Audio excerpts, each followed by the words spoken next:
Rock 100.5 KATT. I am Cameron Buchholtz here with Riki Rachtman. What's going on, man? Oh, I'm just living the life, touring, and it's more exhausting than I thought it would be. But I'm Sure. really I'm just excited to go. I've been to Oklahoma City a few times, and I always liked it there. So I'm excited to hit Chickasha. Indeed, man. Yeah, you're going to be here Tuesday night for your One Foot in the Gutter storytelling show.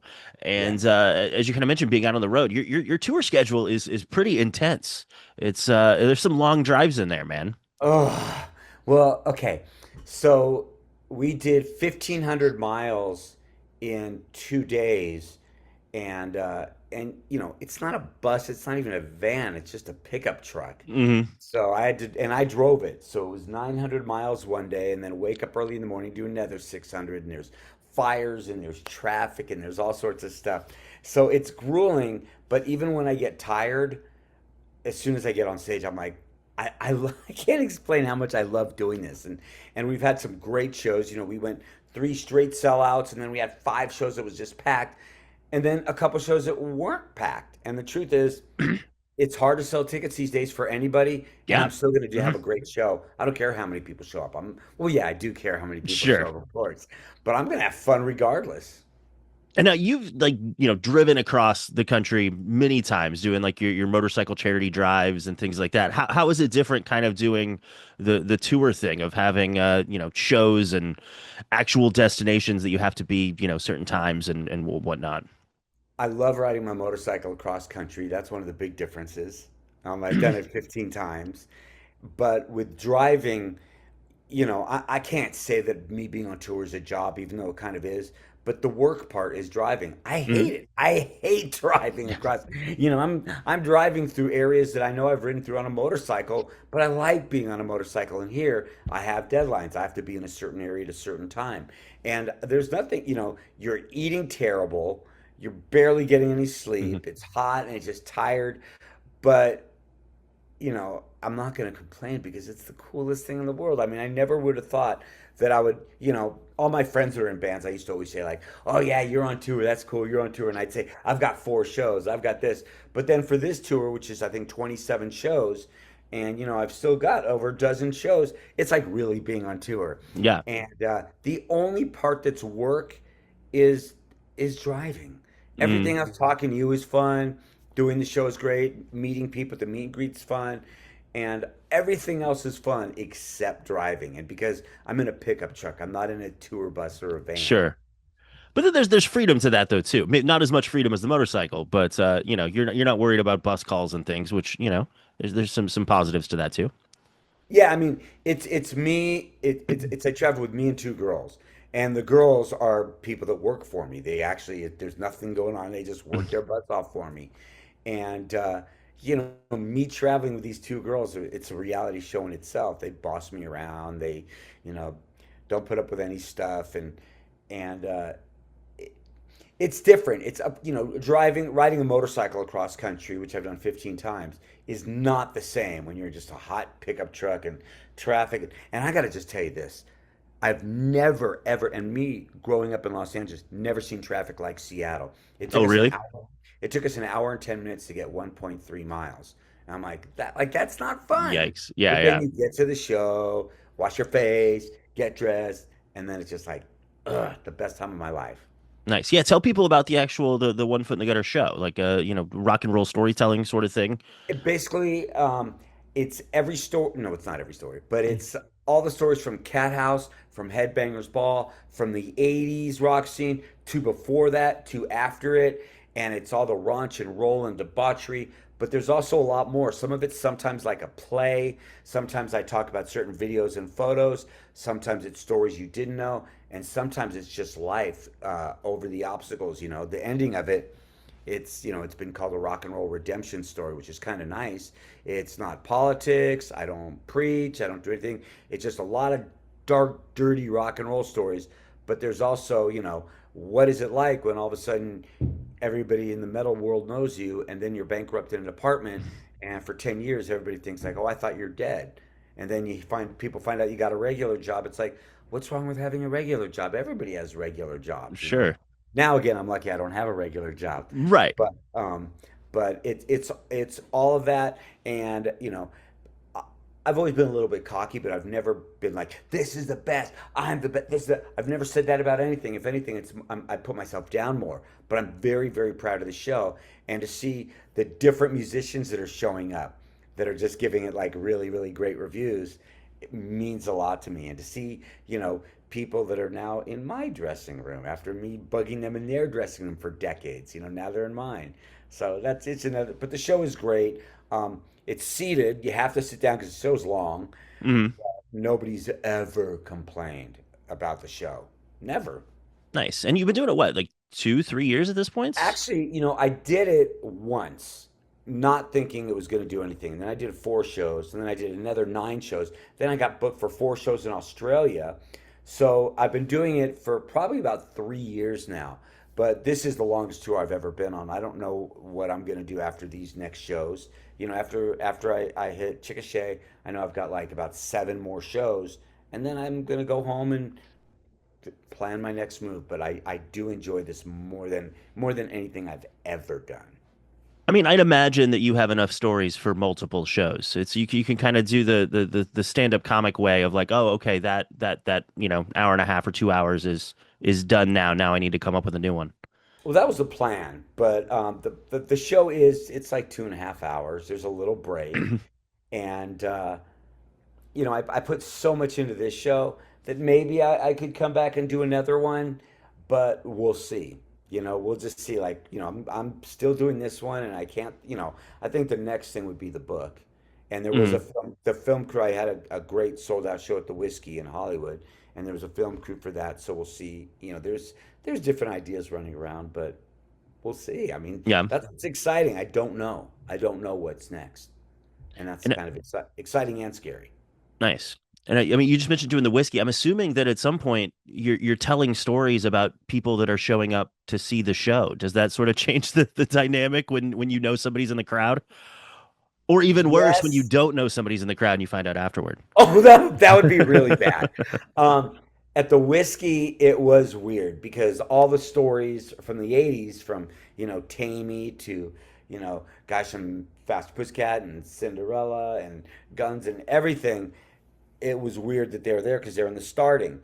And then there were even stories when I did the Bay Area that involved Zetro from Exodus and Phil Demmel from Machine Head, and they're in the audience. And I was like, and then this one thing that I don't want to blow it happened with you, and I Yep. pointed right at him. And I did that with Zetro Exodus because I've been friends with him for many, many years. And I was curious how the thrash guys were gonna react to the show because a lot of it deals in that '80s Hollywood era, and everybody seems to love it. And it's I've got every show, like, well, not every show, but most shows, somebody from that town is coming to town that I didn't even know lived there, or a band, or just meeting people. Like, I like to meet people. So, and because I've never been to Chickasha, I know nothing about it. I'm excited. I've been to Oklahoma City and I loved it, so I'm excited. Yeah, Legends is a rad place. It's basically like the owner has his own personal like hard rock cafe essentially. So That there's sounds fun. music memorabilia all over the walls. There's like Elvis's belt and Oh obviously a wow. ton of Kiss stuff because if there's rock merchandise, there has to be a ton of Kiss stuff because. It's been cool because I'm playing Boston, Philly, and New York City at the City Wineries, which are really nice places. The bottle of Mm, wine on tap, and then I'm playing, like, I just got done in Seattle at a rock club that was just El Corazon. There's just, like, stickers on the wall, broken bathroom, no air conditioning, yeah, and it's awesome. I mean, I believe I like playing both. I like playing rock clubs. All I care is just, like, there's videos so people can see what's going on. There's seats, and that's it. I'd like air conditioning sometimes, but sure, yeah, that helps. I can't be picky. Indeed. And now I'd imagine the crowds are kind of just as diverse. I mean, I would think there's lots of black T-shirts, but I'd imagine the age range is pretty varied and the types of people pretty varied as well. It's interesting because sometimes, I'll look out and I will see people that are in their 50s or 60s, and think like, wow, there's old people in the audience. And then those people say, I watched you when I was a little kid. And I'm like, oh, that means I'm much older. But yet the coolest thing is seeing kids, 20, 21, whatever, in concert t-shirts that just love because I try to make everybody feel they're part of the scene through all the highs and lows. You know, for if anybody says the '80s was nothing but a good time, they weren't there because there were some dark, dangerous things that happened in that time. But the cool thing is, every every kind of person is there. You know, just I played in that this from this band, The Garden, which I wasn't even aware of, and it turns out, oh my God, these guys are huge. Everybody loves them, and these really young kids. And then it's really neat to see the different people. And one of the biggest compliments is when somebody tells me like, "Look, I don't even know who you are, but my friend dragged me, and I had a great time." Like that's actually a really good compliment. You know, that I won somebody over that doesn't even know who I am, and that's great. Nice. Yeah, where do you think the majority of people that are coming out to see you, is it people that remember you from Headbangers Ball? Is it decline of Western civilization? Is it like what's kind of the main thing people want to talk to you about that they know you from and first It's discovered you? it's funny because it's Headbangers Ball is where most people know me from, and a lot of people know about like when I went to Australia, they didn't even get Headbangers Ball, so they knew about me from the Cathouse and hearing Guns N' Roses or all these bands talk about me. Um, I would say most of it is Headbangers Ball, but a lot of the Headbangers Ball people also know Cathouse, Hmm. and it's just and some people like to see a good story to like a Henry Rollins, or like they like to see a good evening that's a little bit different, but still just it's in your face. It's rock and roll without any instruments, sort of, Yeah. but it's everything. And you can tell, like sometimes I'll talk about a certain person and it'll get nothing, and then I'll talk about that same person in another town and crowds will go nuts. There's different bands and different genres and different environments that every people laugh at different things. There's a lot of laughing in the show, Hmm. but there's one time I'll say something that everybody will laugh, and there's another time in a different city I'll say it and everybody's quiet. I'm like, that's kind of weird. It's like everybody laughs and makes reactions to different things in different cities. And now, when you were first putting the show together, did you look at somebody like Henry Rollins and kind of study what he did, or were there specific stand-ups maybe that you looked at, or like what was kind of the driving force? It was definitely, I've been aware of what Henry Rollins has been doing for decades, and I love what Henry Rollins does. And that kind of put the bug in my ear, like maybe I could do this. But my show is very multimedia, and it's very, very different. But I think if you don't know who I am and you like Rollins and you go to my show, you're still going to have a good time. I mean, I love going to Rollins, and do I watch him and think like I'd love to play in front of bigger crowds? Of course. And him doing that made me think like, oh, so I could go out and do spoken word, or storytelling. I mean, Hmm. a lot of people in the metal genre don't even know what spoken word is. And my prediction is that after this tour, probably in the next couple of years, I think a lot of bands are going to do it. I think a lot of Yeah. musicians are getting, Bruce Dickinson already does it. Hmm. Scott Ian's done a few. I think maybe Corey Taylor's done a couple. And I think that a lot of bands, especially ones that can't sing that great anymore, might do that because I would love to go listen to people like, Bruce Dickinson tell stories and stuff like that. Yeah, I mean, even your Headbangers Ball brethren, I feel like that's something Jamie Josta could easily do. Uh, Oh, Jamie's the best. I love Jamie, but he's got that hate breed thing going on, so he's pretty busy. But yeah, Jamie is the best. And I mean, God, if I had to shorten my show and go out on tour with Jamie, that would be a blast because he's great. I listen to his podcast, and he's a friend. yeah, I mean that's rad. That would be a rad double bill because I would love it. I'm of the age where I grew up with Jamie Josta's Headbangers Ball and your Headbangers Ball I kind of knew from just the endless clips on VH1 of all the 100 most metal moments or whatever on all those shows shaped the my awareness. The thing about my show that I think was different as far as Headbangers Ball goes is like, look, I'm the first one to say I'm a goofball. I don't mind being the butt end of jokes.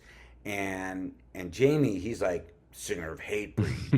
When the truth goes, he's kind of a goofball like me. Jamie's a funny Sure. guy, but it's more serious, and if somebody like a Dave Mustaine wants to poke jabs at me, bring it, because that's what people are going to Mhm. remember that.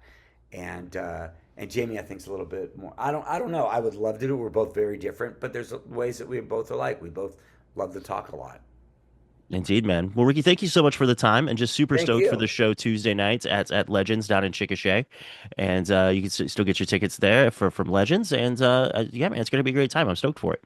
Good. I hope to meet you at the show. Yeah, I will absolutely be there, man. But Awesome. thanks for the time, and yeah, we'll just see you Tuesday. Thank you very much.